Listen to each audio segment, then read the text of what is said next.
Sometimes you think you're running away from something and you're not sure what it is. I grew up in a small town in Nebraska. I left as soon as I could. The Army had a program at that time where if you went into the military for 3 years, you would get your college loans paid. And I got sent to Baumholder, Germany. She was from South Dakota, so basic Midwesterner, had similar values. She was funny, she was bright, she was a musician, and she had a smile that could light up the room.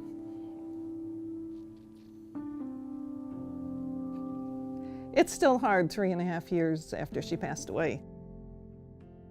Jan Roth had cancer for 5 years, and we thought she had pretty much beaten it. I feel very blessed that that woman was in my life for 18 years. We moved back here because Jan's folks were here. And we discovered that every time we went someplace, whether it was to the bank or to get our car fixed or whatever, and we'd say, my partner and I, nobody in this red state, nobody blinked an eye. And we thought, well, if South Dakota has a place like that, we're in the right place. I think it would be wonderful to have more interaction to support each other. I count my blessings since Jan has passed away. One is that she left me her family, her parents, who are wonderful, and the other is she left me the town of Spearfish.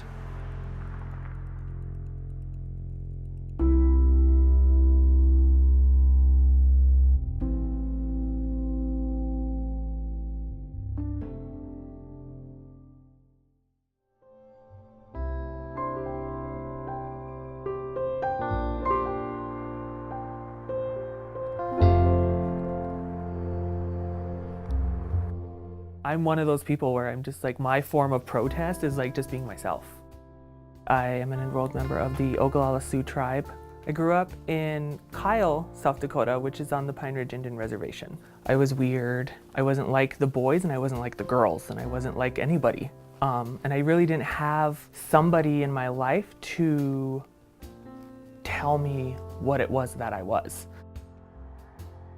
You know, the bullying caught up with me. I repressed the bullying for so long that I never dealt with it. And it just so happened that my coming out happened around the same time when I mentally was at my lowest. But I set that up in my head that everyone would leave. And so it really shook me to my core to think, why didn't anyone walk away? Not one person walk away. My family keeps me here. I couldn't do this without them. I wouldn't be who I am without them. And I have great friends and I have a really great job. And I'm very blessed to have that. And why leave that? That's home, and it'll always be home.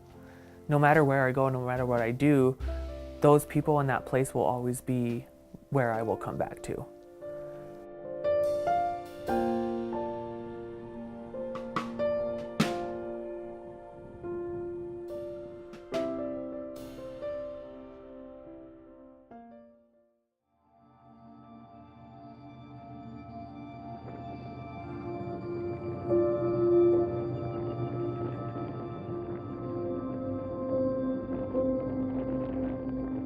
We're pretty slim in numbers right now, but we're pretty mighty. Dakota Outright serves the LGBTQ community of central and western North Dakota. Since Dakota Outright doesn't have a physical location, we basically have a post office box. I wish I had more time and money for our work. We are an all-volunteer board, and so everything that our board members do is in our free time. And there's limits. It's great, but there's limits to that. The thing that keeps me in North Dakota is the desire to make life better for people here, because there are so many people that leave because the climate is inhospitable to LGBT people. This is the 4th year that we've tried to pass non-discrimination protections, and it's failed every time. We've heard this time and time again in the legislature itself, that they're not hearing instances of discrimination because those people have no protections, so they can't come to these sessions and talk about this. You know, it's tough. Sorry. It's like, well, because people are scared. They're scared. They are fear of losing their homes, their jobs, friends, family, the whole 9 yards. I am the lone transgender board member. I meet three or four trans people in town. 6 months later, they're gone. And that just seems to be the pattern here, because it's not a friendly environment. So they want to get out of here. They want to leave. Anytime there's a little community that gets going, they all scatter. And I'm willing to stick it out. I'm a small town person. That's who I am. What gives me hope and encouragement is the youth, because they're coming out and they're finding us. They come to us and they're like, well, where can I go and not get beat up? Having a place where everybody felt safe to go on a fairly regular basis would be kind of nice. A coffee shop, a bar, even like just like a Dakota outright office space.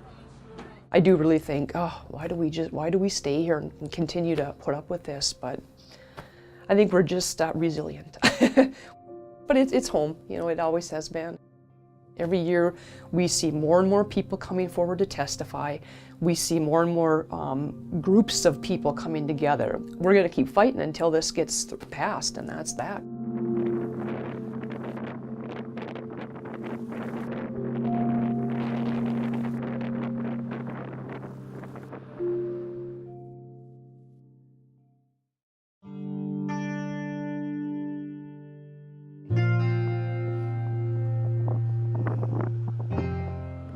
Chantewashte pe chuzape. Wichakwe lowanwi miel.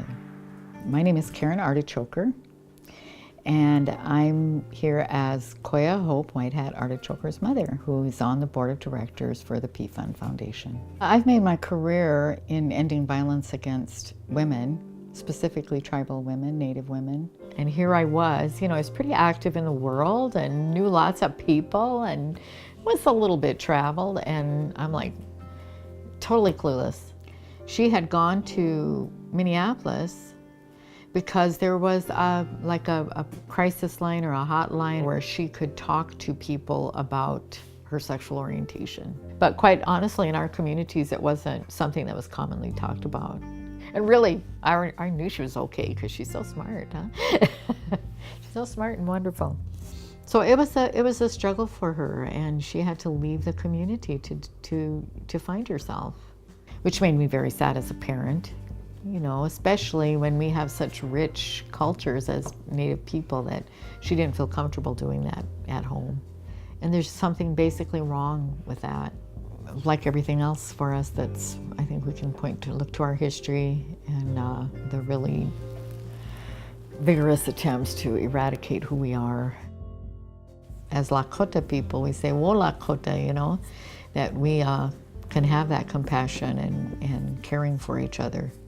So I know that with some help from all the good people in this country, that we really can, we can do this. We can create communities that have that kind of beauty that our children are willing to live in with us. My daughter could come home, whether that's Rapid City or the Rosebud.